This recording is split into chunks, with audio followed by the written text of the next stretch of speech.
Portrait के ऊपर YouTube पे आपने आज तक कितनी वीडियो देखी होगी। इसको भी आपने ओपन कर लिया। इससे पहले भी आपने मेरे ही चैनल पे कई सारी वीडियो देखी होंगी। मुझे पहली बार अगर आप देख रहे हो तो मुझसे पहले आपने पता नहीं कितने पोर्ट्रेट के ऊपर वीडियोस देखी होंगी, ट्यूटोरियल्स देखे होंगे। कहीं पे ग्रिड से, कहीं पे फ्री हैंड, कहीं पे लूमीज मेथड, कहीं पे कुछ और मेथड, कुछ और मेथड। और जब तक पोर्ट्रेट हमसे बन नहीं जाता हम वीडियो पे वीडियो देखते चले जाते हैं, ये सोच के कि काश ये वाला मेथड हमें ज़्यादा हेल्प कर दे पोर्ट्रेट बनाने में। शायद ये मेथड बेस्ट होगा पोर्ट्रेट बनाने के लिए। शायद ये मेथड मैं एक बार देख लूँगा तब तो मैं पोर्ट्रेट बना ही लूँगा। ये सोच के साथ आप पोर्ट्रेट पे वीडियोस देख रहे हैं। लेकिन एक चीज़ समझिएगा, सिर्फ वीडियोस देखने से कुछ नहीं होगा। आपको एक चीज़ समझनी है और उसी एक चीज़ की 1000 बार प्रैक्टिस करनी है। हज़ारों चीज़ों को एक एक बार देख के कोई फ़ायदा नहीं है। नाउ सवाल ये उठता है कि वो एक चीज़ कौन सी है। तो इसी प्रॉब्लम को सॉल्व करने के लिए आज मैं ये अल्टीमेट वीडियो बना रहा हूँ पोर्ट्रेट के ऊपर। इसका मतलब ये कि आज जो मैं आपके साथ शेयर कर रहा हूँ, अगर इस एक तरीके को आपने सीख लिया तो आप दुनिया का कोई भी पोर्ट्रेट बना सकते हैं, कितना भी डिफ़िकल्ट क्यों ना हो। भले वो फ़ोटो से हो, भले वो रियल लाइफ से हो, भले वो कितना भी डिफ़िकल्ट क्यों ना हो, भले वो चेहरा सीधा हो, टेढ़ा हो, ऊपर हो, नीचे हो, कुछ भी हो। और यूट्यूब पे हज़ारों तरीके हैं। अब ये मेथड इतना ज़रूरी क्यों है? क्योंकि जब भी हम आर्ट सीखते हैं तो एक अलग अलग तरीके होते हैं और एक अप्रोच होता है जिसको बोलते हैं क्लासिकल अप्रोच, जो इंटरनेशनली कई हज़ारों सालों से उसके ऊपर आर्टिस्ट काम कर रहे हैं। हम डा विंची की बात करें या पुराने ज़माने के आर्टिस्ट की बात करें, कई सारे तरीके से आर्टिस्टों ने आर्ट सीखा है। एक अटेलियर करके वर्ड होता है, एक फ्रेंच वर्ड है अटेलियर। उसका मतलब क्या होता है? स्टूडियोज़, जहाँ पे 10, 15, 20 आर्टिस्टों को रख के प्रॉपरली ट्रेन किया जाता है। और ये वो तरीका है जो आज मैं आपको शेयर कर रहा हूँ, जिसको बोलते हैं क्लासिकल तरीके से आर्ट सीखना, जहाँ पे आप फंडामेंटली चीज़ों को समझते हैं। और ये ज़रूरी क्यों है, इस बात को समझिएगा। कई बार आप देखते हो कि कोई जूम करके मोबाइल से पोर्ट्रेट बना रहा है, कोई ग्रिड्स के थ्रू ही पोर्ट्रेट पे डिपेंडेंट हो चुका है, कोई फ्री हैंड बना रहा है बट डायरेक्टली सर्कल्स और शेप्स बना के काम कर रहा है। अलग अलग तरीके हैं। आज जो तरीका मैं आपको शेयर कर रहा हूँ ये फंडामेंटली सबसे स्ट्रॉन्गेस्ट और सबसे इम्पॉर्टेंट तरीका है, क्योंकि ये एक तरीका है जो अगर आप क्लियर कर लेते हैं तो आप किसी भी पोर्ट्रेट को किसी भी लेवल पे किसी भी तरीके से बना सकते हैं, सिर्फ इसी एक तरीके से। और ये तरीका, इससे पहले कि मैं आपको प्रैक्टिकली दिखाऊं, कुछ बेसिक बातें मैं आपको समझाता हूँ। देखो, पोर्ट्रेट अपने आप में कोई अलग तरीके का सब्जेक्ट नहीं है। जैसा चेहरा है वैसा ही कोई पेड़ है, वैसा ही बादल, पक्षी, जानवर, सारी चीज़ें सेम होती हैं। सब में लाइंस होते हैं, एंगल्स होते हैं, शेप्स होती हैं। एक लाइन है। आर्ट में सबसे पहली चीज़ यही सिखाई जाती है कि हम चीज़ों को रैंडम वे में देखना सीखें, क्योंकि आर्ट एक विजुअल फॉर्म है। इस बात को समझिएगा। जितने भी सीरियस आर्टिस्ट हैं जो बहुत बहुत आगे लेवल तक अपनी स्किल को डेवलप करना चाहते हैं, वो सिर्फ इतना नहीं चाहते कि थोड़ा बहुत पोर्ट्रेट बना लिया, काम चल गया, थोड़ा बहुत किसी का चेहरा मिल गया, काम चल गया। काम चलाओ अगर आपका काम नहीं है, अगर आप स्ट्रांगली अपने आप को जड़ से मजबूत करना चाहते हैं ताकि कल की डेट में आप कहीं पे रियल लाइफ से बनाओ, कहीं पे डीपर लेवल पे आर्ट वर्क कोई डेमोन्स्ट्रेट करो, आर्ट के कॉन्सेप्ट को समझते हुए आर्ट बनाओ, तो इन चीज़ों को समझिएगा। थोड़ा सा क्रिटिकल लगेगा लेकिन इंपॉर्टेंट है। एक बार क्लियर हो गया तो जिंदगी भर के लिए क्लियर हो जाओगे। ओके, चेहरा आप देख रहे हो, आंखें, नाक, इसको लिप्स बोलते हैं, इसको बाल बोलते हैं, इसको कान बोलते हैं। ये सब छोड़ना पड़ता है और हमें चीज़ों को एज इट इज़ देखना पड़ता है कि एक्चुअल में ये आंख, नाक, मुंह नहीं है। एक्चुअल में लाइंस हैं। एक लाइन है, एक लाइन है, एक लाइन है। ये लाइन का एक एंगल है, ये लाइन है, ये लाइन का एक एंगल है, एक लाइन है, फिर एक लाइन है, फिर एक लाइन है। तो अगर आप देखो कि सिर्फ लाइंस हैं, उसके एक एंगल्स हैं और वो लाइन जुड़ जुड़ के एक शेप बन जाती है, जिसको हम लिप्स बोल देते हैं या नाक बोल देते हैं या आंख बोल देते हैं। तो अगर आप ये फंडामेंटल समझ जाओ कि एक्चुअल में लाइंस हैं, एंगल्स हैं और उसकी प्रोपोर्शंस है कि ये लाइन इसके तुलना में कितनी बड़ी है, ये लाइन इससे कितनी बड़ी है, ये लाइन इससे कितनी बड़ी है, ये चेकिंग की एबिलिटी अगर आपके अंदर आ जाए तो आप कोई भी चेहरा हो ईजिली बना सकते हैं। तो ये इसीलिए सबसे अल्टीमेट तरीका है अपने पोर्ट्रेट स्किल्स को डेवलप कर पाने के लिए। नाउ ये जो पॉइंट्स मैं आपके साथ शेयर कर रहा हूँ, इन पॉइंट्स को समझे बिना इंडिया में कई सारे आर्टिस्ट, कई सारे आर्ट के लवर्स पोर्ट्रेट की वीडियोस देखे रहे हैं, बनाए जा रहे हैं बिना इन बातों को समझे। और इसीलिए प्रॉब्लम बढ़ जाती है कि लोग बिना समझे जब रैंडमली ट्यूटोरियल्स देखना शुरू कर देते हैं। सिर्फ आर्ट की ट्यूटोरियल्स देखना काफ़ी नहीं है, वो ट्यूटोरियल्स किस थॉट पे बने हैं, उसके पीछे का रीज़न क्या है, जो तरीका आप सीख रहे हो वो लॉन्ग टर्म में काम आएगा कि नहीं आएगा, वो पूरी बातें आपको क्लियर होना ज़रूरी है। जब तक वो क्लियर नहीं है और आप किसी टॉपिक पर रैंडमली अपने आप को डेवलप कर रहे हो, तो हो सकता है वो तरीका लॉन्ग टर्म में ज़्यादा प्रॉब्लमेटिक बन जाए। एक बार मैं जिम जाना शुरू किया था, तो वहाँ पे मुझे एक इंस्ट्रक्टर थे, उन्होंने एक चीज़ बोली थी कि ना जब और ना मैं वेट लिफ्टिंग कर रहा था, एक्सरसाइज कर रहा था, तो मैं शुरू में नया था तो मैं गलत तरीके से कर रहा था, और ना बहुत दिन 4-5 दिन हो गए गलत तरीके से करते हुए कि मैं रॉन्ग पोस्चर में एक एक्सरसाइज कर रहा था। तो जो जिम के ट्रेनर थे वो बोले कि पोस्चर तेरा सही नहीं है, पोस्चर सही करवाए। तो मेरे को थोड़ा अजीब लगा कि यार ये तो गलत लग रहा है, जो आप बता रहे हो वो गलत लग रहा है। तब उन्होंने बोला कि क्या होता है कि जब हम लोग बहुत टाइम तक गलत चीज़ को प्रैक्टिस करते हैं तो वो गलत चीज़ सही लगने लग जाती है, फिर सही चीज़ हमें ज़्यादा टफ लगती है, ज़्यादा अजीब लगती है, ज़्यादा गलत लगती है। तो इसीलिए हमें अपने आप को जो पुरानी लर्निंग है उसको छोड़ के नई लर्निंग को एक्सेप्ट करके जो सही तरीका है उसके ऊपर प्रैक्टिस करना ज़रूरी है, क्योंकि एक बार आप सही चीज़ों को प्रैक्टिस करने लग गए तो लॉन्ग टर्म के लिए आपको बहुत बड़ा बेनिफिट मिलेगा। और इसी थॉट प्रोसेस के साथ, इसी सारी प्रॉब्लम को समझते हुए आज ये सेशन, आज ये वीडियो मैं आपके साथ शेयर कर रहा हूँ। ये पोर्ट्रेट की सीरीज़ हमने पेड वर्जन के हिसाब से बनाई थी कि जो लोग सीरियस होंगे, जो पे करेंगे, वो लोग को हम ये सीरीज़ देंगे सो दैट उनकी सीरियसनेस हम चेक कर सकें। बट नाउ हम मैक्सिमम लोगों तक ये नॉलेज पहुंचाने के लिए ये सीरीज़ यूट्यूब पे फ्री में शेयर कर रहे हैं।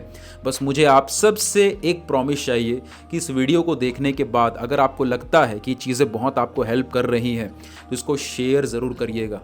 ईजी होता है कुछ भी रैंडम चीज़ें शेयर करना, कुछ भी बेकार चीज़ें सोशल मीडिया पे, कुछ आपको पता ही है गलत चीज़ें शेयर करते रहते हैं लोग। लेकिन क्यों ना एक एफर्ट, 1 मिनट का टाइम निकाल के हम आर्ट की नॉलेज को शेयर करें जो बहुत सारी लोगों की लाइफ में वैल्यू ऐड करे, उनको सही आर्ट की नॉलेज की गाइडेंस मिल सके। तो इस वीडियो को देखिए, पूरा देखिए, नोट्स बनाते हुए देखिए, और जो भी लर्निंग्स है उन सारी चीज़ों को नोट करिए और कमेंट सेक्शन में ज़रूर आपका एक्सपीरियंस शेयर करिएगा। शुरू करते हैं आज का ये डेमोन्स्ट्रेशन। लोग कहते थे ड्राइंग और पेंटिंग में क्या रखा है, शर्मा जी के लड़के को देखो, आईआईटी वगैरह में जाओ। तो बचपन में ड्राइंग, पेंटिंग, स्केचिंग करता था तो रिश्तेदार आईआईटी की बात करते थे। आज आईआईटी में आके पेंटिंग्स की बात कर रहा हूँ भाई, वो भी वीडियो रिश्तेदारों तक तो पहुँच ही जाएगी। As a professional artist last 2 से 3 सालों के अंदर हमने अपने रेवेन्यू को 10,000 पर एनम को 2 करोड़ प्लस पर एनम के रेवेन्यू पे ग्रो किया। सर बहुत इंस्पिरेशन मिलती है, कनेक्शन फील होता है। सो इंडिया में किसी आर्टिस्ट को प्रोफेशनल बनना है तो प्रोफेशनलिज्म, अर्निंग, इन सारे पॉइंट्स को लेकर उनको कंफर्टेबल फील करना पड़ेगा। इन लेसन्स के माध्यम से मैं अपनी 9 साल की आर्टिस्टिक जर्नी को शेयर कर रहा हूँ, जिसमें बहुत सारे उतार चढ़ाव रहे, इस विजन के साथ कि ये लेसन्स जितने भी एस्पायरिंग सीरियस आर्टिस्ट हैं उन सबको बहुत हेल्प करे ग्रो करने में। आर्ट स्किल्स की बात हो या प्रोफेशनल लेवल पे बिजनेस एजुकेशन पे काम करने की बात हो, एंड इस विजन में मेरे साथ जुड़े रहने के लिए मैं आपका हमेशा आभारी रहूँगा। तो यहाँ पे मैं सबसे पहले इस पोर्ट्रेट में मार्किंग्स करूँगा। इस बात को हमेशा ध्यान देना कि जब भी आप कोई पोर्ट्रेट बना रहे हो तो सब कुछ आपको भूलना पड़ेगा। उस पोर्ट्रेट में क्या डिटेल्स है, वो पोर्ट्रेट किसका है, मुझे पोर्ट्रेट में फेस को मैच करना है, ये सब चीज़ आपको दिमाग से निकालनी पड़ेगी। क्योंकि ये सब चीज़ अगर आप दिमाग में लेके चल रहे हो ना तो आप स्ट्रेस में रहोगे। मैक्सिमम जो बिगनर्स होते हैं वो ये गलती करते हैं, मैं भी करता था, आप भी करते होंगे, हर कोई करता है, कि हम दिमाग में जब भी किसी का चेहरा बनाने की बात करते हैं, पोर्ट्रेट बनाने की बात करते हैं, सबसे पहले दिमाग में आता है कि हमें फेस को मैच हो जाए, हमारा ये चेहरा मैच हो जाए, दुनिया को दिखाएंगे, सबको दिखाएंगे, मज़ा आएगा। पोर्ट्रेट को मैच करने के पीछे रहते हैं। उसको छोड़ दो, वो मैच हो जाएगा, अपने आप हो जाएगा, उसकी टेंशन मत लो। बस ये देखो कि जो आप लाइंस खींच रहे हैं वो लाइन सही जगह पे आ रही है कि नहीं, और उस लाइन को सही जगह पे लगाने को कहते हैं प्लेसमेंट, मार्किंग्स। कि हम सही इनिशियल जो मार्किंग्स है, शुरुआत में जो मार्किंग्स है वो सही जगह पे हो रही है कि नहीं हो रही है। तो यहाँ पे जो भी मैं मार्किंग्स कर रहा हूँ आप देख सकते हैं कि बहुत ही आराम से, धीरे धीरे, एकदम हल्के हाथों से बहुत लाइट लाइंस खींच रहा हूँ मैं, कि नाक मुंह कहाँ कहाँ पे आएंगे। इसको कहते हैं सिंप्लीफिकेशन, चीज़ों को सिंप्लीफाई करना। सिंपल स्ट्रेट लाइन में कौन सी चीज़ कहाँ पे आएगी उस चीज़ को बस मैं मार्क कर रहा हूँ। तो ये कुछ शब्दों को आप समझो। एक आर्टिस्ट का काम होता है चीज़ों को सिंप्लीफाई करना। तो कोई भी आर्टवर्क आप बना रहे हो तो आपका गोल है उसको सिंप्लीफाई करना, उसको और कठिन बना देना नहीं। ओके, ऐसा नहीं कि आप किसी का चेहरा बना रहे हो, आपने बस डिटेल करना शुरू कर दिया, उसको और कॉम्प्लिकेट मत करो, सिंपल करो। सिंपल बोलते हैं ना जो प्रिंसिपल है ना, किस, keep it simple stupid. Simple रखो, सिंपल रखोगे तो इम्प्रूव करोगे, कॉम्प्लिकेट करोगे तो खुद फंस के वहीं रह जाओगे। जैसे फॉर एग्जांपल एक छोटा बच्चा है, ठीक है, उसको हमने सिंपल चीज़ें बताई कि बेटा ये लाल रंग होता है, ये हरा रंग होता है, ये पीला रंग होता है, ये नीला रंग होता है। उसको सिंपल समझ में आ गया। धीरे धीरे वो बड़ा हुआ, उसको रेड में क्रिम्सन रेड, स्कारलेट रेड, ये सब धीरे धीरे वो स्टडी किया। वो भी बच्चा भी आर्ट के फील्ड में जा रहा था तो उसने भी वो सब स्टडी किया, उसको वो चीज़ें समझ में आने लगी।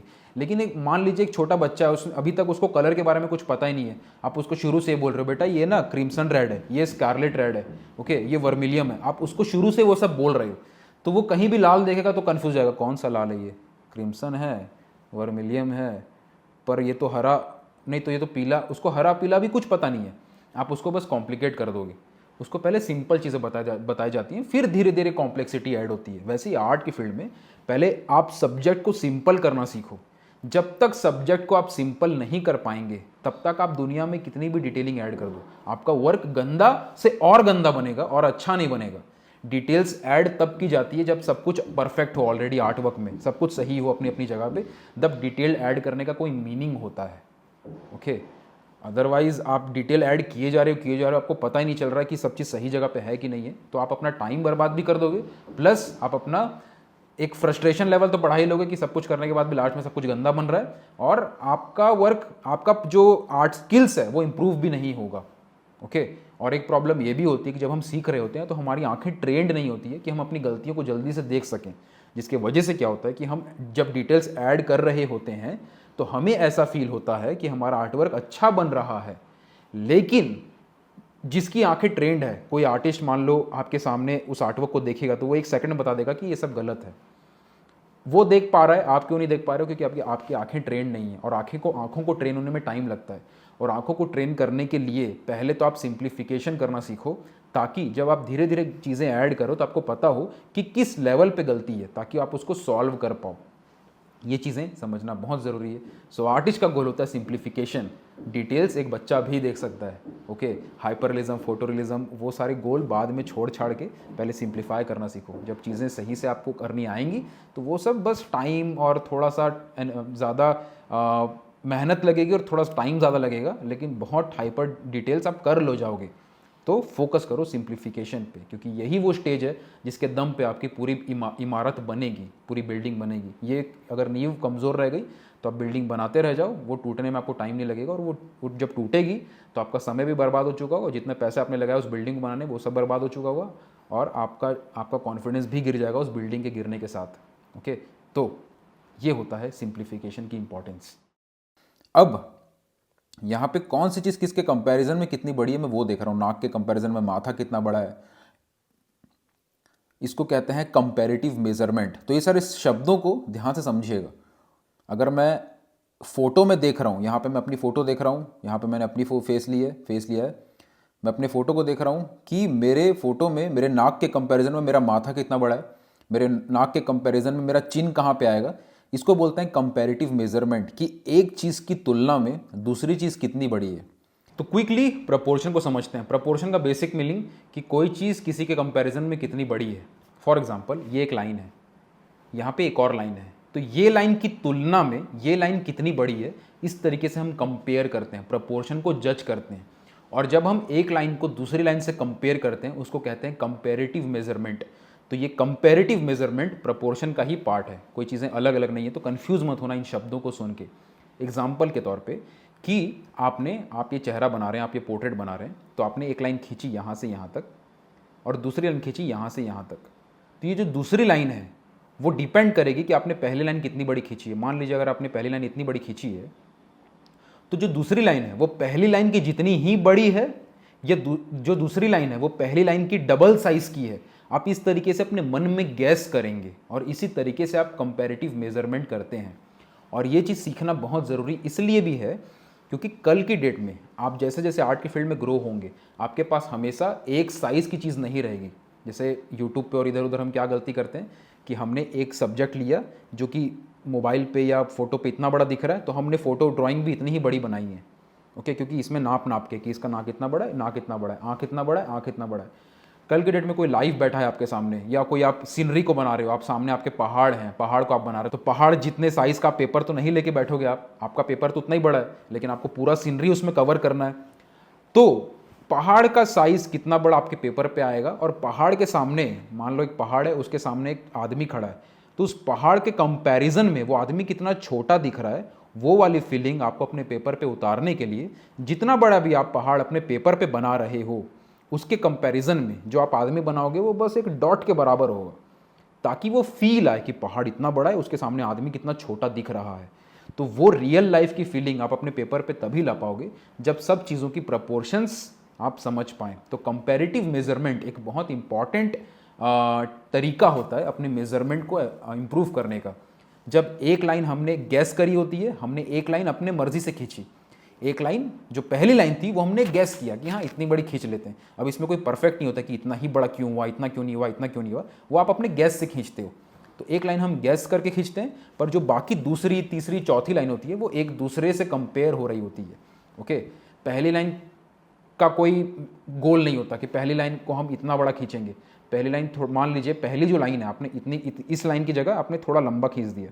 जो दूसरी लाइन है, अगर आपने देखा कि जो दूसरी लाइन है वो पहले लाइन के कंपैरिजन में आधे साइज की है, तो अगर पहली लाइन मान लीजिए आपने इतनी बड़ी खींची है तो जो दूसरी लाइन है वो इतनी बड़ी होगी, इसके आधे साइज की। मान लीजिए आपने पहली लाइन गलती से इतनी बड़ी खींच दी तो जो दूसरी लाइन है वो इसके आधे साइज की होगी। तो बस इस एक दूसरे से कंपेयर करना होता है। अब ये बातें सुनने में अगर आपको थोड़ी कठिन लग रही हैं तो इसको बस समझिए और इसको प्रैक्टिकली करिए। जब आप इसको प्रैक्टिकली बार बार करोगे तब ये कंपैरेटिव मेजरमेंट इंप्रूव होता है। और मैं आपको ये भी बता दूं कि मेजरमेंट, ये जो प्रपोर्शन जजमेंट एबिलिटी है ना, इसको इंप्रूव करने में सालों लगते हैं, कई महीने, कई साल लग जाते हैं। तो इस बात की टेंशन मत लीजिएगा कि आप तो बना ले रहे हो या आप तो इतना ईजिली बता दे रहे हो, हमसे बन नहीं रहा सर, हमसे तो हो नहीं रहा। ये चीज़ की टेंशन मत लीजिएगा, क्योंकि ऑब्वियस सी बात है कि आपसे शुरुआत में नहीं होगा, करते करते ही होगा। बस आपको पता तो है कि करना कैसे और ये होता कैसे है, बस उसी चीज़ को आपको रिपीट मोड में बार बार करना है ताकि आपका प्रपोर्शन जजमेंट एबिलिटी इंप्रूव हो समय के साथ साथ। अब ये चीज़ जाहिर सी बात है, जब आप शुरू में करोगे तो ये ईजी नहीं होगा, ऑब्वियस सी बात है। पोर्ट्रेट टफ होता है, टाइम लगता है, इसीलिए हम स्टेप बाय स्टेप चीज़ों को सीखते हैं, चीज़ें धीरे धीरे करते हैं। लेकिन जब आप पोर्ट्रेट को आप समझ रहे हो तो ये कंपैरेटिव मेजरमेंट, ये लाइन, ये शब्द आपको बहुत इंपॉर्टेंट समझना कि एक लाइन होती है जो हम अनुमान लगाते हैं, गैस करते हैं। हम नाप तो रहे नहीं है, हम कोई एक एक चीज़ नाप तो रहे नहीं है, तो हम गैस करते हैं। उसके बाद हम उसके कंपैरिजन में बाकी लाइंस को उसके हिसाब से बाकी लाइंस को कंपेयर करते हैं कि वो लाइंस कितनी बड़ी या छोटी होंगी। जब हमने सिंप्लीफाई कर लिया, हमने मार्किंग कर ली, तो इसी स्ट्रेट लाइन में जो छोटी छोटी और लाइंस हैं, जो एंगल्स हैं, अब हम उसके ऊपर ध्यान देंगे। हमने शुरू में पहले सिंपल स्ट्रेट लाइंस खींची, अब धीरे धीरे हम लाइंस को तोड़ रहे हैं। जब हम आर्ट की बात करते हैं ना, जब हम आर्ट में अपने स्किल्स को इम्प्रूव करने की बात करते हैं, तो सबसे पहली चीज़ और सबसे ज़्यादा इम्पॉर्टेंट चीज़ जिसके बिना कुछ भी पॉसिबल नहीं है आर्ट की फील्ड में करना, वो है ड्राइंग, आर्ट के फंडामेंटल्स और आर्ट के प्रिंसिपल्स। ओके, उसके बिना आर्ट में कोई भी कलर, कोई डिटेलिंग, कोई कुछ काम का नहीं है। ड्राइंग, फंडामेंटल, प्रिंसिपल सब कुछ है आर्ट की दुनिया में। तो यहाँ पे जैसे मैं लाइंस खींच रहा हूँ तो ये लाइंस प्रिंसिपल्स के अंदर आता है, प्रिंसिपल्स के पार्ट है लाइंस, यानी कि वो चीज़ें जो हर जगह लागू होती हैं, जिसके बिना कोई चीज़ पॉसिबल नहीं है, वो प्रिंसिपल्स कहलाती हैं। ओके, प्रिंसिपल्स वो चीज़ें हैं जो आप कुछ भी करो उसका होना अनिवार्य है, वो होता ही है। टेक्निक्स वो है कि टेक्निक्स अलग अलग हो सकती हैं, कोई किसी और टेक्निक से बना रहा है, जैसे आपने लूमीज का नाम सुना होगा, जैसे आपने रिले मेथड सुना होगा, अलग अलग मेथड्स होते हैं पोर्ट्रेट बनाने के, वो सब मेथड्स हैं, टेक्निक्स हैं, वो अलग हो सकते हैं। ओके, यहाँ पे भी एक तरीके से हम लूमीज को दिमाग में सोच के चल रहे हैं कि हाँ चेहरा इतना बड़ा है तो यहाँ से ये चीज़ आएंगी, लेकिन मैं और सिंपल वे में चीज़ें आपको बता रहा हूँ कि सिंपल लेवल पे जब आप चीज़ें समझोगे, पहले ये चीज़ें जो हम कर रहे हैं पहले आप ये समझोगे, तो आप लूमीज मेथड और जो दूसरे मेथड्स आप सुनते हैं उसको आप और अच्छे से कर पाओगे। कई लोग लूमीज मेथड शुरुआत से ट्राई करते हैं, ज़ीरो लेवल से, तो लूमीज मेथड ट्राई करने के बाद भी उनको चीज़ें समझ में नहीं आती है, फिर उनको लगता है कि लूमीज मेथड इतना अच्छा मेथड है लेकिन हमसे नहीं हो रहा, लूमीज मेथड अच्छा नहीं है। कई लोग बोलने लग जाते हैं क्योंकि उनसे लूमीज उनको हार्ड लगता है, वो इसीलिए हार्ड लगता है, इसलिए समझ में नहीं आता, क्योंकि ये चीज़ें क्लियर नहीं होती है। सिंप्लीफिकेशन, लाइंस को स्ट्रेट लाइंस में खींचना, लाइंस को समझना, प्रिंसिपल्स को समझना, ये लूमीज मेथड या किसी भी मेथड या किसी टेक्निक से पहले आता है। ओके, तो इसीलिए चीज़ों को समझना ज़रूरी है। अब आप देख रहे हो कि यहाँ पे जो सिंपल लाइंस मैंने खींची थी उसको बस मैं थोड़े थोड़े लाइंस, थोड़े थोड़े कर्व और मैं ऐड कर रहा हूँ। पहले हमने लाइन खींची थी लंबी लंबी, ओके, अब बीच बीच के जो छोटे छोटे कर्व्स हैं उसको मैं ऐड कर रहा हूँ। अब ये समझना बहुत ज़रूरी है। अब ये पॉइंट जो मैं बोलने वाला हूँ उसको बहुत ध्यान से सुनिएगा। अलग अलग आर्टिस्टों को आप अलग अलग तरीके से आर्टवर्क बनाते देखते होंगे। यूट्यूब वगैरह में भी बहुत सारे आर्टिस्ट क्या करते हैं, डायरेक्ट आउटलाइन बनाने लग जाते हैं कि आंखें हैं तो डायरेक्ट आंख बना रहे हैं, मोबाइल को जूम कर दिया, मोबाइल की वीडियो फोटो को जूम कर दिया और आंखों को देख देख के बना रहे हैं धीरे धीरे धीरे धीरे करके।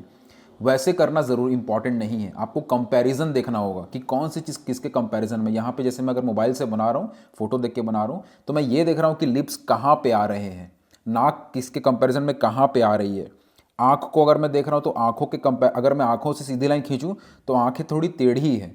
ये जो एंगल्स, ये लाइंस कहाँ जा रही हैं, अगर आँखों को मैं देख रहा हूँ तो एंगल थोड़ा सा टेढ़ा है।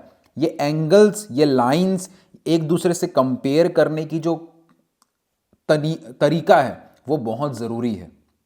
मुंह यहाँ पे आ रहा है तो मुंह के सीधा अगर जाते हैं तो कौन सा एरिया आ रहा है, ये जो चीज़ मैं यहाँ पे कर रहा हूँ ये आपकी प्रोफेशनल जर्नी के लिए बहुत ज़रूरी है। जैसे यहाँ पे हम देख रहे हैं कि लिप्स का कोना कहाँ जा रहा है। ओके, लिप्स का कोना ऊपर जा रहे हैं तो कहाँ टच हो रहा है। अगर हम सीधा जाएं लिप्स को, अगर हम एक वर्टिकल लाइन खींचे तो लिप्स का एज आँखों में किस तरफ आ रहा है अपने रेफरेंस फोटो के हिसाब से। यहाँ से भी हम देखें कि लिप्स का ये कोना कहाँ पे आ रहा है, तो हमने देखा कि आँखों के इस तरफ टीयर डक्ट की तरफ सीधी लाइन आ रही है। इसको कहते हैं एक दूसरे से चीज़ों को कंपेयर करना। अब ये जो तरीका है ये सबसे ज़्यादा ज़रूरी है आपको सीखना और फॉलो करना। इसलिए नहीं क्योंकि इसको मैंने बोला है, इसलिए क्योंकि आपके आने वाले टाइम में, आपकी फ्यूचर में, आपके प्रोफेशनल जर्नी में ये बहुत ज़्यादा ज़रूरी है, क्योंकि हर जगह ये तरीका आपको काम आने वाला है। अब क्विकली मैं आपको बताता हूँ कि तरीका आपका काम क्यों आएगा। आप ज़िंदगी भर मोबाइल को अपने साथ लेके नहीं घूमोगे कि हाँ मोबाइल में फ़ोटो खींच ली, मोबाइल को जूम कर लिया, जूम कर करके वो एक एक करके आउटलाइन बनाने वाली चीज़ वो आप नहीं कर रहे होगे। आप कल की डेट में लाइव डेमो दोगे या पोर्ट्रेट की जगह आप लैंडस्केप बना रहे होगे या लाइव बैठ के कोई सीनरी बना रहे होगे या कहीं पे जाके आप लाइव किसी को सिखा रहे होगे, तो वहाँ पे हर जगह आप मोबाइल को जूम करके अगल बगल मोबाइल रख के ऐसे धीरे धीरे करके आउटलाइन नहीं करोगे। इसीलिए ये तरीका सीखना ज़रूरी है। कई लोग ये तरीका, किसी को अगर डिफ़िकल्ट लगता है, जिस तरीके से अभी मैं चीज़ें शेयर कर रहा हूँ, ये तरीका नो डाउट काफ़ी डिफ़िकल्ट लग सकता है। और अगर आपने तरीका इस तरीके से आर्टवर्क, कंपैरेटिव मेजरमेंट, इस तरीके से कभी ड्राइंग के ऊपर काम नहीं किया तो आपको ज़्यादा डिफ़िकल्ट लगेगा। लेकिन आपको खुद डिसाइड करना है कि आप आर्ट क्यों कर रहे हो। या तो आप आर्ट हॉबी के लिए कर रहे हो कि आपको मज़ा आ रहा है तो आप जैसे भी करो, आपका आर्टवर्क सुंदर दिखना चाहिए, उतना आपका गोल है तो आप जैसे भी करोगे। आप ट्रेसिंग भी कर दोगे तो आपका आर्टवर्क अच्छा दिख जाएगा तो आप खुश हो जाओगे। लेकिन अगर आपको प्रोफेशनल गोल है, आपको सीरियस लेवल पे अपनी स्किल्स डेवलप करनी है, क्योंकि कल की डेट में आप आर्ट टीचिंग दे रहे हो, आप आर्ट की टीचिंग में बड़े लेवल पे जा रहे हो, आप कहीं डेमोन्स्ट्रेशन दे रहे हो, आप अपना खुद का वर्कशॉप लॉन्च करोगे, तो ये चीज़ें, ये तरीके आपको क्लियर होने चाहिए। वहाँ पे आपको प्रोफेशनलिज्म में काम आए ये चीज़ें। यहाँ पे कुछ वर्ड्स मैं लिख भी रहा हूँ। सिंप्लीफिकेशन, जो मैंने आपको ऑलरेडी बोला कि हम आर्टवर्क को सिंप्लीफाई करेंगे। सिंप्लीफाई करना अगर आपको आ गया तो आप अपने आर्टवर्क को बहुत ईजिली अच्छा बना पाओगे। अगर आप किसी को सिंप्लीफाई करना नहीं आता तो कितना भी अच्छा डिटेलिंग वगैरह करता हो, फ्यूचर में उसको बहुत बड़ी प्रॉब्लम आएगी आर्ट की फील्ड में ग्रो करने में। उसके बाद हमने जाना प्रपोर्शंस, जिसमें हमने स्ट्रेट लाइन में चीज़ों को कन्वर्ट किया। उसके बाद एक और वर्ड आता है ब्लॉकिंग, जिसको बोलते हैं कि हमने स्ट्रेट लाइन में अपने चेहरे को ब्लॉक कर दिया। ओके, एक बॉक्स के अंदर ब्लॉक कर दिया कि कौन सी चीज़ कहाँ पे आएगी, आँख नाक कहाँ पे आएगा। ये चीज़ को ब्लॉकिंग भी बोला जाता है। ओके, एक होता है कंपैरेटिव मेजरमेंट, कि एक चीज़ को दूसरे से कंपेयर करना, उसको बोलते हैं कंपैरेटिव मेजरमेंट। और ये सब कुछ प्रपोर्शन के अंदर आता है। हम ये सब चीज़ें करते हैं ताकि हमारा प्रपोर्शन सही हो सके, कौन सी लाइन कितनी बड़ी है वो सब सही हो सके। कीप रिफाइनिंग, ओके, यहाँ पे मैंने एक वर्ड लिखा है कीप रिफाइनिंग। ये जो चीज़ें, ये जो शब्द हमने यहाँ पे लिखे, उसको हम थोड़ा थोड़ा ठीक करते रहेंगे। नीडेड इरेजर का इस्तेमाल मैं कर रहा हूँ ताकि ये जो लाइंस हैं, जो एक्स्ट्रा लाइंस हमने खींची थी अपने आर्टवर्क्स को बिल्ड करने के लिए, उसको हम थोड़ा थोड़ा मिटाते रहेंगे, ताकि एक तरीके से हम बिल्ड कर रहे हैं। जैसे बिल्डिंग बनती है ना, ईंटें ईंटें लग लग के इमारत बनती है, एक एक करके इमारत बनती है, वैसे एक आर्टवर्क बिल्ड होता है। हम पोर्ट्रेट बना रहे हैं, पोर्ट्रेट बिल्ड होता है। अब एक बहुत बड़ा प्रॉब्लम जो इंडिया में चल रहा है, बहुत बड़ा, जिसके वजह से मैक्सिमम जो आर्टिस्ट बनना चाहते हैं लोग, वो आर्ट की फील्ड में फेल हो रहे हैं। और ये बहुत मुश्किल से कोई होगा जो इस पॉइंट को बता रहा है, और यूट्यूब वगैरह में तो इन चीज़ों पे बात ही नहीं हो रही है, और ये बहुत बड़ी प्रॉब्लम है। अगर आप ये चीज़ कर रहे हो तो आपका चांस इतना ज़्यादा है इस फील्ड में फेल होने का कि जिसकी कोई हद नहीं है। इस चीज़ को अभी से सुधार लो, और वो ये है कि ये सोचना कि अरे इतनी सारी चीज़ें कौन करे, हम डायरेक्ट आउटलाइन भी तो बना सकते हैं। कोई कहता है कि सर हम आउटलाइन बहुत अच्छा बना लेते हैं, हमारी ड्राइंग बहुत अच्छी है, हम आउटलाइन अच्छी बना लेते हैं। कोई कहता है कि इतना एक एक लाइंस खींचना, सिंप्लीफाई करो, ब्लॉकिंग करो, मेजरमेंट करो, धीरे धीरे करके लाइंस बनाओ, इसमें इतना टाइम कौन लगाएगा, फटाफट से आउटलाइन बनाओ या ट्रेस कर लो, फटाफट से कलरिंग करने लग जाओ, डिटेलिंग करने लग जाओ।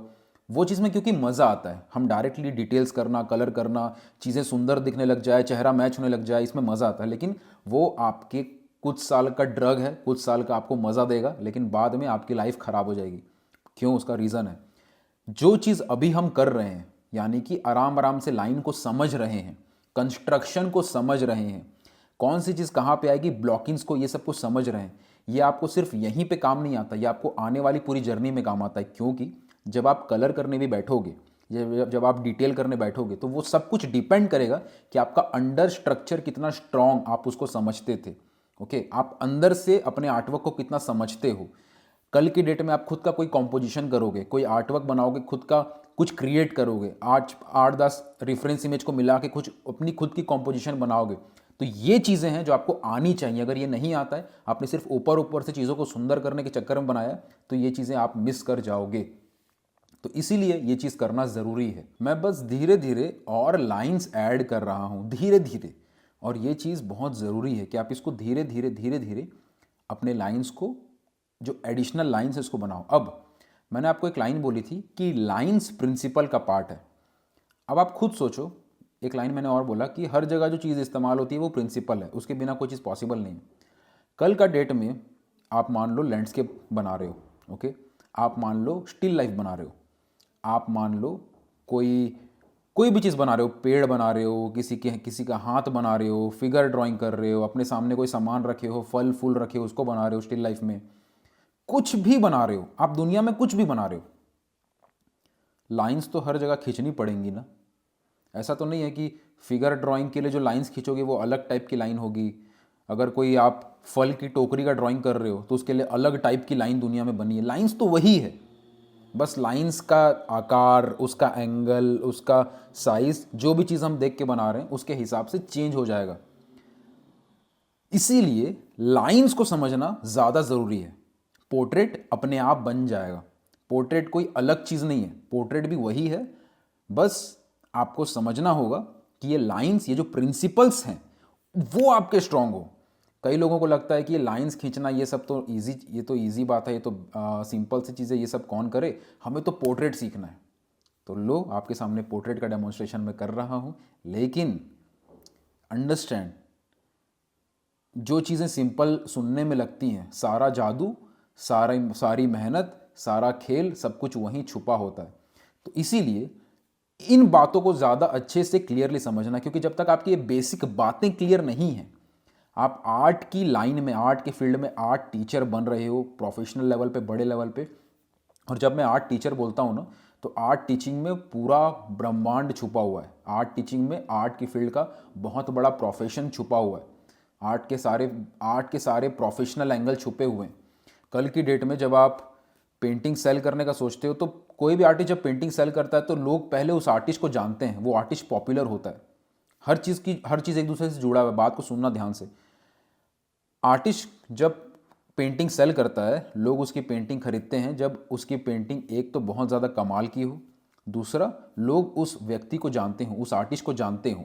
ओके, तो उस आर्टिस्ट को जब लोग जानते हैं तो उसकी पेंटिंग ज़्यादा सेल हो सकती है और ज़्यादा प्राइस उसकी वो चार्ज कर सकता है आर्टिस्ट। तो अगर पेंटिंग सेल भी करना आपका गोल है, तो आपको उसके लिए अपना नाम बनाना पड़ेगा और अपना आर्टवर्क को बहुत कमाल का बनाना पड़ेगा। और अपने नाम को बनाने के लिए आपको सोशल मीडिया और ये सारी चीज़ें इस्तेमाल करनी सीखनी पड़ेंगी। अब सोशल मीडिया का इस्तेमाल जब हम करते हैं, कंटेंट क्रिएशन करते हैं, तो वहाँ पे आपकी टीचिंग स्किल्स बहुत ज़रूरी होती है। और टीचिंग स्किल्स को मजबूत करने के लिए ये चीज़ें सीखनी, ये चीज़ें जाननी ज़रूरी है। तो कभी भी कोई चीज़ का शॉर्टकट नहीं है। आपका पेंटिंग सेल करना मकसद है, आपका आगे चल के कमीशन वर्क करना गोल है, आपका आगे चल के टीचिंग लाइन में बहुत बड़े लेवल पे जाना गोल है, आपको अपनी खुद की आर्ट क्लासेस शुरू करनी है, आपको अपना खुद का एकेडमी शुरू करना है। कुछ भी आप करो, उस फील्ड के फंडे आपको सुपर स्ट्रांगली, आपको सुपर क्लियर होने ज़रूरी हैं। क्योंकि आपकी फील्ड को आपसे अच्छा अगर कोई और जानता है तो वो डिज़र्व करता है आगे बढ़ना, आप नहीं करते। ओके, और जानने का मतलब इंफॉर्मेशन इकट्ठी करना नहीं कि मुझे दुनिया की सब कुछ चीज़ें पता चल जाए। जो चीज़ें बेसिक चीज़ें वो आपकी सुपर क्लियर होनी ज़रूरी है। इसलिए ये जो मैं बातें बोल रहा हूँ, अब यहाँ पे जैसे कि मैं नोज़ बना रहा हूँ, अपने नाक को मैं यहाँ पे ड्रॉ कर रहा हूँ। अब कई लोगों का सवाल आता है कि सर हमें ना नाक बनाना नहीं आता। कई लोग कहते हैं कि सर लिप्स बनाने में प्रॉब्लम होती है। कई लोग कहते हैं कि सर आंखें नहीं बनती, आंखों में डिफ़िकल्टी होती है, बाकी चीज़ तो हम बना लेते हैं, आंखें नहीं बनती। ये जो सवाल आते हैं, इसका रीज़न यही है कि आपके फंडे, आपके आर्ट के प्रिंसिपल्स, आपका ड्राइंग क्लियर नहीं है।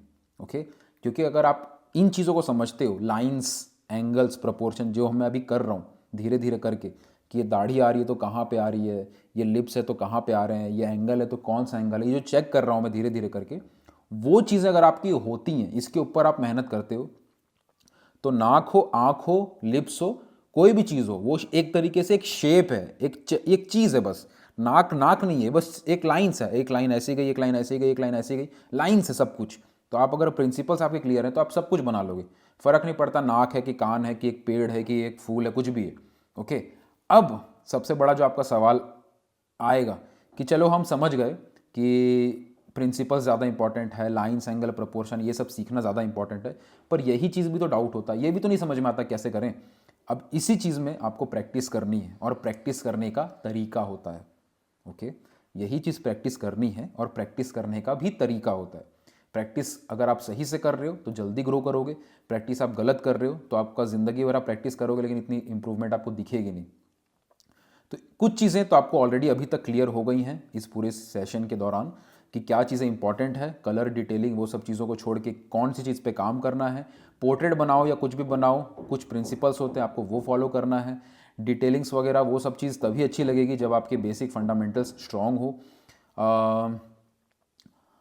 तो कंस्ट्रक्शन करना, इस तरीके से एक एक करके चीज़ों को बनाना ज़रूरी है, क्योंकि इसी के ऊपर आपके आगे के स्टेजेस डिपेंड करेंगे। ये चीज़ें भी आपको क्लियर हैं अभी तक फ़िलहाल।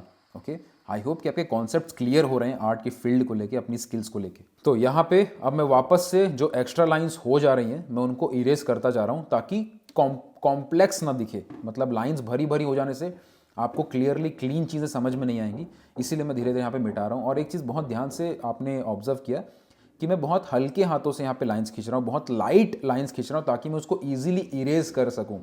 अब मैं एक और चीज़ बताता हूँ आपको कि जो भी पेपर आप यूज़ करते हो ना, पेपर कौन सा इस्तेमाल कर रहे हो वो उतना मैटर नहीं करता, जितना मैटर ये करता है कि उस पेपर को आप सही से समझ पा रहे हो कि नहीं, उस पेपर को आप हैंडल ठीक से करना जानते हो कि नहीं। एग्जाम्पल के तौर पे मैं यहाँ पे मान लो 150 GSM 150 से लेके 180 GSM के बीच का पेपर यूज़ कर रहा हूँ। ओके, कुछ भी आप यूज़ करो चलेगा, 150 180 GSM कुछ भी। अब पॉइंट ये है कि अगर इस पेपर पे भी मैं डार्क लाइंस खींचूं और रगड़ रगड़ के उसको मिटाऊं तो ये पेपर भी खराब हो जाएगा। ओके, इसी जगह पे, मतलब इसी स्टेज में जहां पे अभी हम लोग सिर्फ कंस्ट्रक्ट कर रहे हैं, अभी तो हमें इसमें डिटेलिंग्स, इसमें शेडिंग वगैरह, वैल्यूज वगैरह ऐड करना हमें अभी बाकी है, तो पहले पेपर खराब हो जाएगा और कितना भी महंगा पेपर क्यों ना हो ये बर्बाद करके हम इसको छोड़ देंगे। इसीलिए पेपर से ज़्यादा ज़रूरी कि उस पेपर को आप कितना सही से हैंडल कर रहे हो। मान लो आपने एक अच्छी खासी बाइक खरीद ली, लेकिन बाइक को आपको चलाना नहीं आ रहा, आप टेढ़ा मेढ़ा कहीं भी चला रहे हो, उसको ठोक रहे हो, तो कितनी भी अच्छी बाइक हो ठोक के टूट जाएगी। तो ये सारे पॉइंट्स आपको समझने ज़रूरी हैं कि आपको अपने टूल, पेंसिल में इस्तेमाल कर रहा हूँ बहुत सिंपल सी, पेपर में इस्तेमाल कर रहा हूँ नॉर्मल सा, अब जो मैं चलाने का मेरा तरीका है वो सब के ऊपर आपको मेन फोकस करना है कि आपको चलाने कैसा आ रहा है। अगर जो चीज़ मैं यहाँ पे कर रहा हूँ आप उसको समझ रहे हैं और उसको आप किसी फोटो कॉपी की जो सिंपल पेपर है, जो जेरोक्स वगैरह का पेपर मिलता है, उस पर भी आप करोगे ना, तो ये प्रैक्टिस आप उस पर भी कर सकते हो। उस पर भी प्रैक्टिस करके आप अपनी स्किल्स को इंप्रूव कर सकते हो। बस करने के तरीके पे फोकस करो। इसीलिए आर्ट महंगा नहीं है, आर्ट को महंगा हम कर देते हैं ये सब फालतू की चीज़ें सोच के, कि महंगे पेंसिल चाहिए, महंगे पेपर चाहिए, ये सब सोच के। वो सब को छोड़ के आपको समझना होगा काम करना कैसे है। ओके, किस चीज़ से करना है वो आप धीरे धीरे, जैसे जैसे आप इंप्रूव करोगे, आप जैसे जैसे आप आर्ट की फील्ड में ग्रो करोगे, आप धीरे धीरे अर्निंग भी शुरू करोगे आर्ट की फील्ड में, तो आप खुद से महंगे मटेरियल, दुनिया भर के महंगे मटेरियल खरीद लो, कोई आपको नहीं रोकेगा। लेकिन शुरुआत में आपके पास लिमिटेड रिसोर्सेज है, लिमिटेड टाइम है, लिमिटेड पैसा है, उसको सही जगह यूज़ करो। अपनी एजुकेशन में, अपनी स्किल्स को डेवलप करने में, अपने आप को अपग्रेड करने में। आप अपग्रेड होगे तो आपका टूल अपने आप अपग्रेड हो पाएगा। तो अभी आप मुझे बहुत देर से देख रहे हो कि मैं सिर्फ बैठ के यहाँ पे अपनी लाइंस को, जो मेरे पोर्ट्रेट बना रहा हूँ, लाइंस को कहाँ पे कौन सी लाइन आनी चाहिए उसको धीरे धीरे ठीक कर रहा हूँ। ओके, अब जितना टाइम मुझे लग रहा है आपको कम से कम उतना टाइम तो लगेगा, बल्कि उससे ज़्यादा लगना चाहिए। अगर आप कम लग रहा है और आप हड़बड़ा के कर रहे हो, अपने आप को बोलना रुको मोहन प्यारे, अपने आप को बोलना रुक जाओ मोहन प्यारे, थोड़ा और आराम से करूं। ओके, क्योंकि ये चीज़ ज़रूरी है। ओके, मैं भी जब शुरू में ड्राइंग सीखना शुरू किया था मैंने, तो ये हड़बड़ाहट बहुत ज़्यादा रहती थी कि फटाफट से बनाओ, फटाफट से कलरिंग करेंगे, डिटेलिंग करेंगे, मज़ा आएगा, ये वाला थॉट आता है दिमाग के अंदर। जिसके चक्कर में बहुत बार ऐसा हुआ है, बहुत बार, कि मैंने पेंटिंग को कलर कर दिया, डिटेल कर दिया, उसके बाद जब 2 दिन के बाद आर्टवर्क देखा तो लगा क्या ऐसे दिख रहा है, ये बहुत गलत दिख रहा है। और 2 साल बाद लगा कि क्या वाहियात आर्टवर्क बनाया था मैंने। उस समय तो गलती समझ में नहीं आ रही थी, लेकिन आज देखता हूँ तो लगता है कि इससे घटिया आर्टवर्क मैंने आज तक नहीं बनाया, जब मैं अपने पुराने वर्क्स को देखता हूँ। तो इसीलिए ज़रूरी है कि आप टाइम लो, धीरे धीरे लाइंस खींचो, धीरे धीरे स्टेप बाय स्टेप उसको करो। बहुत सारे लोगों को हड़बड़ाहट होगी, लेकिन ये प्रोसेस को करना कंपलसरी है, इस प्रोसेस के थ्रू जाना कंपलसरी है। अब मैं आपको कुछ और बैकग्राउंड बताता हूँ। ये जो मैं प्रोसेस, जिस तरीके से मैं आर्टवर्क को अप्रोच करता हूँ, इसको बोलते हैं किसी भी आर्टवर्क को अप्रोच करना। कि कोई ड्राइंग आप बना रहे हो, उसको अप्रोच करने का, उसको बनाने का तरीका क्या है। और तरीका सिर्फ पेपर पे दिखता नहीं है, वो आपके दिमाग में चल भी रहा होता है। तो यहाँ जो मैं कर रहा हूँ, ये चीज़ मेरे दिमाग में चल भी रही है, और इसीलिए मैं सारे पॉइंट्स आपके साथ शेयर भी कर रहा हूँ। कि जो आप बनाते हो वो किस तरीके से बना रहे हो, वो दर्शाता है कि आपके दिमाग के अंदर क्या चल रहा है। जैसे कि यहाँ पे मैं इरेजर लेके पुरानी लाइंस को मिटा रहा हूँ, ये दर्शाता है कि मुझे यहाँ पे कॉम्प्लेक्स नहीं करनी, चीज़ों को आसान करना है, चीज़ों को सिंपल और क्लीन रखना है। और क्लीन रखना, आर्ट जब आप इंप्रूव कर रहे हो, इसको इस तरीके से प्रैक्टिस कर रहे हो, तो क्लीन करना भी एक इंपॉर्टेंट टास्क है। ओके, इसको बोलते हैं स्टेज 1, जहाँ पे ये सारे पॉइंट्स कवर हुए। अब हम जाएंगे स्टेज 2 की तरफ। ओके, स्टेज 2 में क्या क्या चीज़ हम कवर करेंगे। सबसे पहला कि हम और कर्व्स ऐड करेंगे। अभी तक हम स्ट्रेट लाइंस में कर्व, जो छोटे छोटे लाइंस ऐड कर रहे थे, हम कर्व्स ऐड करेंगे और शेप्स की तरफ और ध्यान देंगे। ओके, तो ये कीप रिफाइनिंग जो चीज़ मैंने यहाँ पे लिखी थी, मैं अगेन यहाँ पे लिखूंगा कि कीप रिफाइनिंग। कीप रिफाइनिंग का मतलब कि जो हमने किया उसको और थोड़ा थोड़ा देखते रहेंगे कि कहाँ पे कौन सी चीज़ ठीक हो सकती है, कौन सी लाइन थोड़ी गलत होगी क्या, उसको ठीक करें क्या, ये जो चीज़ है उसको हमें सोचते रहना है। अब मैं यहाँ पे कर्व्स ऐड कर रहा हूँ। ओके, कर्व आप समझ गए, एक थी सीधी लकीर, एक गोलाकार, जो कर्व्स होते हैं उसको हम धीरे धीरे ऐड कर रहे हैं। अब आपके मन में सवाल आएगा, ये मुझे समझ में नहीं आया कि आप सीधी लकीर, कर्व ये अलग अलग क्यों किए, और उसको स्टेज 1 स्टेज 2 में डिवाइड क्यों किए, और कर्व तो हम डायरेक्टली शुरू से भी ऐड कर सकते थे, तो आपने यहाँ पे कर्व ऐड करना शुरू क्यों किया। ये सब आपके थॉट्स आ सकते हैं। अब मैं इसके पीछे का कॉन्सेप्ट आपको बताता हूँ। हम आर्ट में क्या कर रहे हैं, हम लाइंस खींच रहे हैं, बेसिकली वही तो है, लाइंस खींच रहे हैं। लाइंस को खींच खींच के हम एक चेहरा बना दे रहे हैं, यही तो कलाकारी है ना। अब किसी भी सीधी लकीर को जज करना कि वो सीधी लकीर कौन सा एंगल में, ऐसे मुड़ी हुई है कि ऐसे मुड़ी हुई है, कि क्या उसका एंगल है, उसको जज करना, उसको गैस करना ज़्यादा आसान होता है कर्व के कंपैरिजन में। कर्व को देख के समझना थोड़ा डिफिकल्ट होता है। ओके, उसको गैस करना थोड़ा डिफिकल्ट होता है, क्योंकि कोई कर्व इतना है हल्का सा कम कर्व होगा या ज़्यादा कर्व होगा तो उसके डिफरेंस हम जल्दी से पकड़ नहीं पाते हैं। लेकिन कोई लाइन अगर सीधी है और हल्की सी टेढ़ी हो जाती है तो उसको चेक करना ज़्यादा आसान होता है। तो इसीलिए हमने पहले स्ट्रेट लाइन में सब कुछ रखा और धीरे धीरे अब कर्व ऐड कर रहे हैं, ताकि हमें पता रहे कि कहाँ पे कौन चीज़ आनी थी, अब उस जगह पे हम कर्व ऐड कर रहे हैं। तो सीधी लकीर से हमारा काम आसान हो गया कि कौन सी चीज़ कहाँ पे आएगी, प्लेसमेंट्स, मार्किंग्स, वो सब सही जगह पे हमने किया। अब हम धीरे धीरे कर्व ऐड कर रहे हैं। अब ऐसा नहीं है कि अचानक से आपको सीधी लकीर जो आपने शुरू में खींची थी, जो स्ट्रेट लाइन खींचा था, वो कहीं गलत नहीं होंगे। हो सकता है उसमें भी गलतियां हो, हमने अपने तरफ से पूरा ट्राई किया। अब बीच बीच में जब गलती निकलते जाएगी उसको नो डाउट हम मिटा के ठीक करेंगे, लेकिन इस तरीके से जब स्टेप बाय स्टेप हम चलते हैं तो गलतियों के जो होने के चांस है वो कम हो जाते हैं। ये मेन पार्ट है।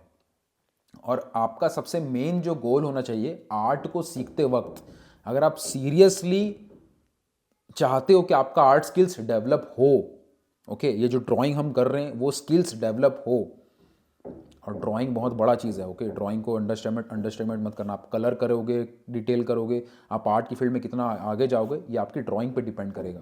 आप कलर नहीं भी कर पाओ कोई बात नहीं, ओके, आप डिटेलिंग नहीं कर पाओ कोई बात नहीं, लेकिन आप ड्राइंग नहीं कर पाओ तो कलर करते रहो ज़िंदगी भर, डिटेलिंग ज़िंदगी भर करते रहो, आपका आर्टवर्क का कोई वैल्यू नहीं है। सारा खेल ड्राइंग में छुपा होता है क्योंकि सारा दिमाग यहीं लगता है, ओके। तो इसीलिए सबसे ज़्यादा मेहनत इसी स्टेज पे करा करो, क्योंकि ये स्टेज दिखने में बहुत बोरिंग है, ये स्टेज दिखने में बिल्कुल भी सुंदर नहीं है, लेकिन सारा खेल यहीं चल रहा है। और यहाँ पे कर्व्स ऐड करते समय मैं हल्के हाथों से देख रहा हूँ कि कहाँ कहाँ पे कर्व्स ऐड करने, धीरे धीरे करके, ओके।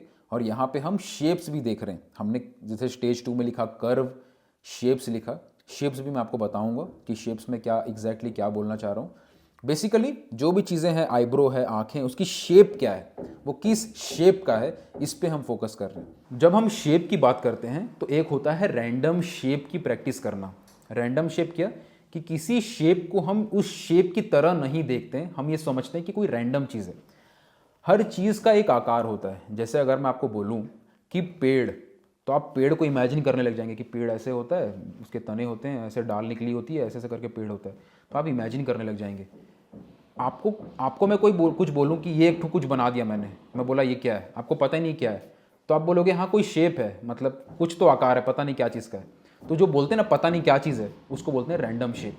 तो जब भी हम आर्टवर्क बनाते हैं तो हमें ये नहीं देखना होता कि ये आँखें हैं, ये नाक है, ये लिप्स है, हमें उसे एज ए रैंडम शेप देखने की प्रैक्टिस करनी होती है।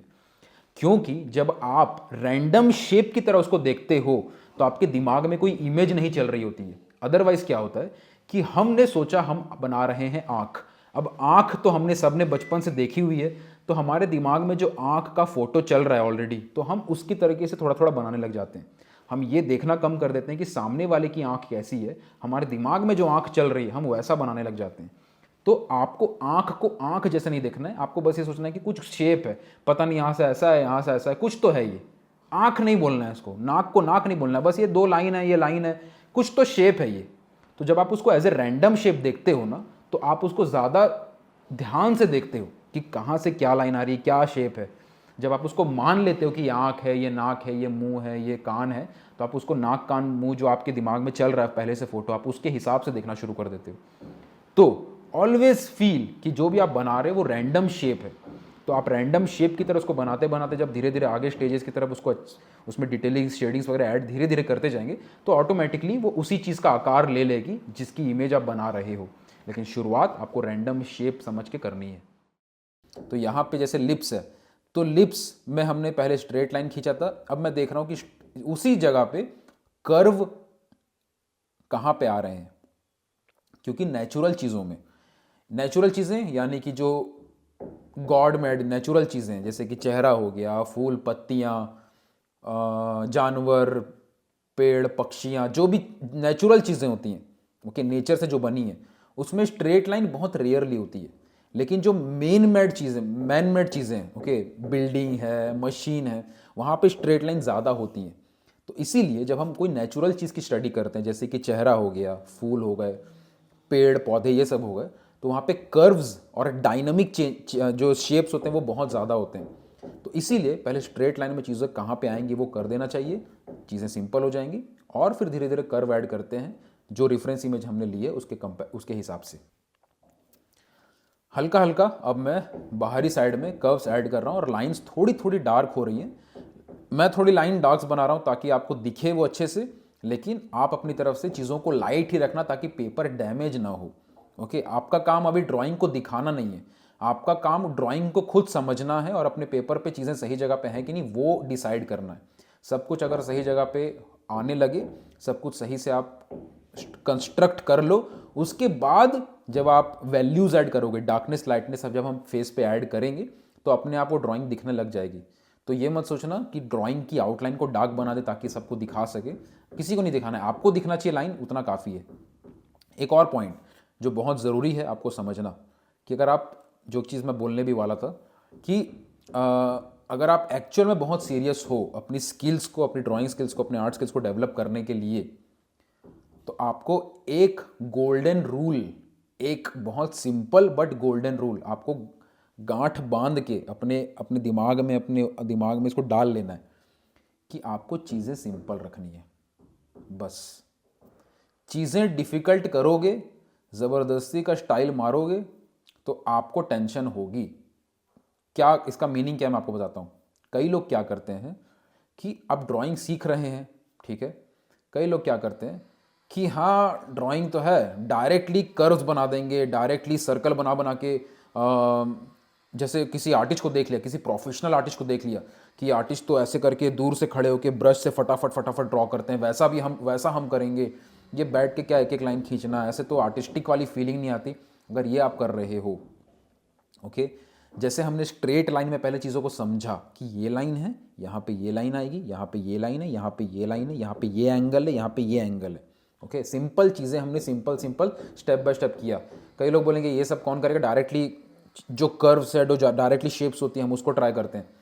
अगर आप ज़बरदस्ती मुश्किल कर रहे हो चीज़ों को, ओके, तो आप बस अपने आप को कंफ्यूज करोगे, गलतियां दिखनी आपको नहीं समझ में आएगी कि गलती कहाँ हो रही है, किस जगह पे मिस्टेक हो रहा है। जब आप स्टेप बाय स्टेप चलते हो, one step at A time लेते हो, स्ट्रेट लाइन लिया, उसको धीरे धीरे उसमें और छोटे छोटे स्ट्रेट लाइन ऐड किए, टुकड़ों में उसको पहले बड़े बड़े लाइंस खींचे, उसके बाद धीरे धीरे उसके अंदर घुसते गए। बाहर से लाइंस को बनाने के बाद ब्लॉकिंग स्टेज के बाद तोड़ के लाइंस को अंदर जा रहे हो, धीरे धीरे कर्व्स ऐड कर रहे हो, धीरे धीरे शेप्स के ऊपर ध्यान दे रहे हो। ऐसे करके जब धीरे धीरे जाते हो तो आपको उस जर्नी का पता होता है। ओके, जैसे मान लो आपको एक कोई जगह पे पहुंचना है, उसका पूरा रास्ता आपने तय किया, आपने खुद उस रास्ते पे चले हो। आप रास्ते में क्या प्रॉब्लम आई, कहीं पे कोई नदी थी, आपने नदी को पार किया, फिर ब्रिज आया, ब्रिज पे चढ़ के गए, आपने वो पूरी जर्नी पार की, फिर उस मंजिल पे पहुंचे। तो उस जर्नी में क्या हुआ, क्या प्रॉब्लम आई, आपको उसका एक्सपीरियंस है। तो कल के डेट में उस जर्नी को आप बार बार तय कर सकते हो। लेकिन एक पर्सन है जिसकी आंखों में पट्टी बांध दी है और उसको उठा के डायरेक्ट उसकी जर्नी पे उठा के डाल दिए, तो कल के डेट में ज़रूरी नहीं है कि वो वापस से अगर उसको अकेले छोड़ दें रास्ते पे आने के लिए तो वो आ पाएगा। ओके, तो उस जर्नी में नो डाउट टाइम लगेगा, डिफ़िकल्टीज आएंगी। ओके, ये सब चीज़ें समझने में, प्रैक्टिस करने में आपको थोड़ा सा लगेगा कि हाँ बहुत अलग तरीका है, या सिंपल करो, ये करो, कर्व समझो, शेप्स समझो, आपको लगेगा टाइम, लेकिन आप अपने आप को मजबूत करते हुए आओगे। आप शॉर्टकट तरीके से नहीं आओगे कि बस ओवरऑल चेहरा बन गया, चेहरा मैच कर रहा है, चेहरा में डिटेलिंग से सुंदर दिख रहा है, लोगों को अच्छा लग रहा है, सोशल मीडिया पे लाइक्स आ रहे हैं, वो चीज़ आप नहीं करोगे। क्योंकि जो लोग ऐसा करते हैं वो कुछ दिनों बाद उनका जर्नी वहीं ख़त्म हो जाता है। जब तक लाइक्स आ रहे हैं सोशल मीडिया पे वो खुश होते हैं, लेकिन इस फील्ड में प्रोफेशनल नहीं बन पाते। प्रोफेशनल बनने के लिए ज़रूरी है कि उस जर्नी की नॉलेज, वो अंडरस्टैंडिंग आपके पास हो। क्योंकि कल की डेट में जब आप अपनी नॉलेज को देना चाहोगे, अपने आर्ट स्किल्स को लोगों को शेयर करना चाहोगे, सोशल मीडिया पे कंटेंट बनाना चाहोगे, आर्ट टीचिंग करना चाहोगे, तो ये चीज़ आपको पता होनी चाहिए। अब यहाँ पे जो भी मैंने लाइंस खींची, मैं उसको थोड़ा थोड़ा मिटा रहा हूँ, क्लीन कर रहा हूँ और थोड़ा लाइट कर रहा हूँ। जो भी लाइंस थोड़ी डार्क दिख रही हैं मुझे, ओके,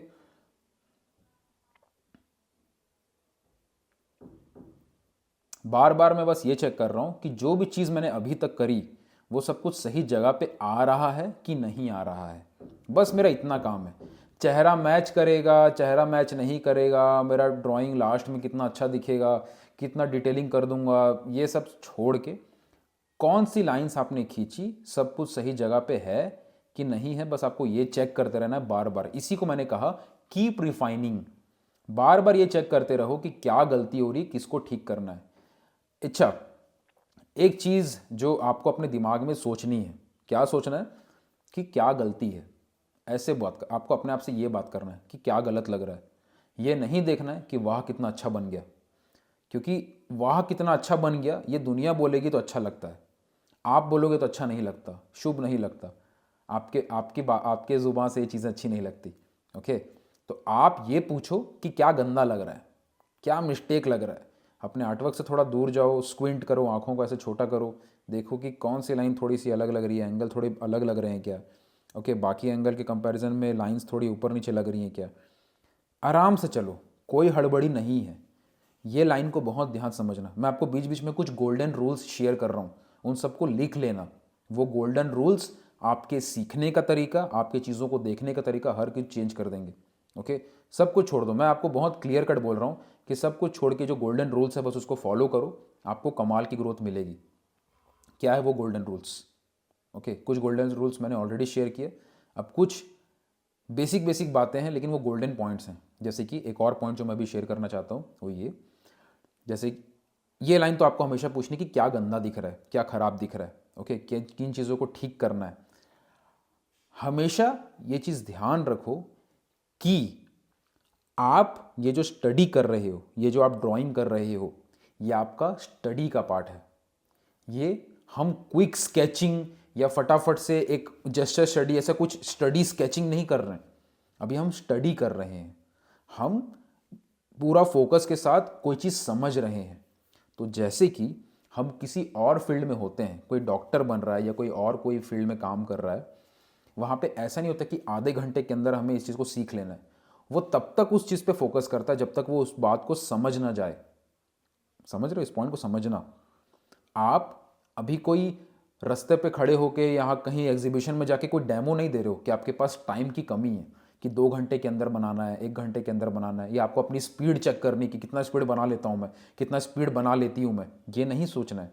आप स्टडी कर रहे हो तो इत्मीनान से आधा घंटा लगे, 1 घंटा लगे, 2 घंटा लगे, 3 घंटा लगे, 4 घंटा लगे, 5 घंटा लगे, 6 घंटा लगे, टाइम को मारो गोली। आप ये देखो कि जो पॉइंट्स यहाँ पे आप कर रहे हो क्या वो सही से हो रहा है कि नहीं हो रहा है।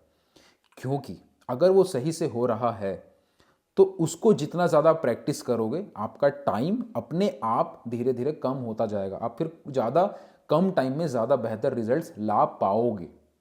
पहला पॉइंट। दूसरा, अगर ये सही नहीं हो रहा, आप हड़बड़ा के काम कर रहे हो, आप एंगल को जैसे तैसे ले रहे हो ताकि आपको बाद का स्टेज पहुंचना है, आपको मन कर रहा है जल्दी लाइंस खींचती हूँ शुरू का, फटाफट से करूंगा या करूंगी, उसके बाद धीरे धीरे आगे के जो स्टेप्स हैं उसको फॉलो करूंगा या करूंगी। आप हड़बड़ा के आगे चल रहे हो और वो गलत हो रहा है। तो वो हड़बड़ी करके वो आगे जाके भी फायदा क्या हुआ? समझ रहे हो इस चीज़ को? आखिरी में जब चीज़ें सब गलत दिखेंगी तो आपको फिर से सब मिटाना पड़ेगा, या तो फिर से कोई दूसरी ड्राइंग बनानी पड़ेगी। और ऐसा नहीं है, ये तो एक पॉइंट हो गया जो आपने समझा, ये तो आप समझ रहे हैं। लेकिन ये भी है कि ये भी ऐसा भी नहीं है कि आप अपना दुनिया भर का सारा दिमाग लगा दोगे और पहला ही पोर्ट्रेट या पहला ही आपका आर्टवर्क कमाल का बन जाएगा, ऐसा भी नहीं है। ओके, ऑब्वियस सी बात है कि यहाँ पे आपने कुछ पॉइंट्स को समझा है जिसके वजह से आपके दिमाग में कुछ परिवर्तन आया है। आपने समझा है कि आर्टवर्क को बनाने का अप्रोच, बनाने का जो स्टेप्स है वो कैसा होना चाहिए और किस तरीके से हमें बनाना है, आपने ये समझा है। आप उसको ट्राई करोगे, गलतियां होंगी, फिर भी होंगी, ऑब्वियस सी बातें होंगी, तभी तो प्रैक्टिस का रोल आता है। अगर सिर्फ नॉलेज लेके, चीज़ों को जान के आदमी बस उसको इम्प्लीमेंट कर लेता तो हर कोई सीख जाता। इसीलिए इसके बाद प्रैक्टिस का रोल आता है कि आपने समझा क्या बोला गया है, आपने उस चीज़ के हिसाब से प्रैक्टिस करी, अब उस चीज़ को जो आपने समझा उसको बार बार ट्राई कर रहे हो और उसमें जो गलतियां निकलती जा रही हैं उसको ठीक किए जा रहे हो। धीरे धीरे करके जो आपने समझा है उसको आप एक्चुअल में इंप्लीमेंट कर पाओगे। एक होता है कोई चीज़ समझना, एक होता है उस चीज़ को इम्प्लीमेंट करना। जैसे कि फॉर एग्जांपल आपने समझ लिया कि अच्छे तरीके से रनिंग करने के लिए क्या क्या करना ज़रूरी है, अच्छी तरीके से रनिंग करने के लिए किस तरीके से आपको रन करना है, कि ये टेक्निक होती है, ये तरीका होता है, आपने सब समझा। लेकिन जब आप रनिंग करते रहोगे तो वो चीज़ बेहतर होती चली जाएगी, प्रैक्टिस का रोल वहाँ पे आएगा। ओके, अब हम एक बार शेप्स को समझते हैं। ओके, जैसे फॉर एग्जांपल यहाँ पे आईब्रो है, आईब्रो की मैं यहाँ पे शेप बना रहा हूँ। ठीक, एक बार ध्यान से देखो। अब हमें पता है, आपको पता है, सबको पता है आईब्रो है ये, लेकिन एक बार सोचो कि बस मैं ये बनाया होता और मैं आपको नहीं बताता कि ये कोई आईब्रो है, मैं बोलता ये कोई रैंडम शेप है, तो कोई भी समझ नहीं पाता कि क्या बनाया हूं मैं। ओके, तो इस तरीके से आपको शेप्स को समझना है। जैसे ये वाला जो हिस्सा है, ये ठीक है, ये जो लाइन है, ये जो हिस्सा है, आंखें और आईब्रो के बीच का हिस्सा, इसको बोलते हैं, ये एक शेप है मान लो। ठीक है, तो ये अलग अलग शेप्स होती हैं। एक आईब्रो का शेप है, वो ये एक अलग शेप है। आईब्रो और आंखों के बीच में जो स्पेस है वो एक अलग शेप है। इसको बोलते हैं नेगेटिव शेप्स। जो चीज़ है उसके आसपास की जो चीज़ है उसको नेगेटिव शेप्स भी बोलते हैं।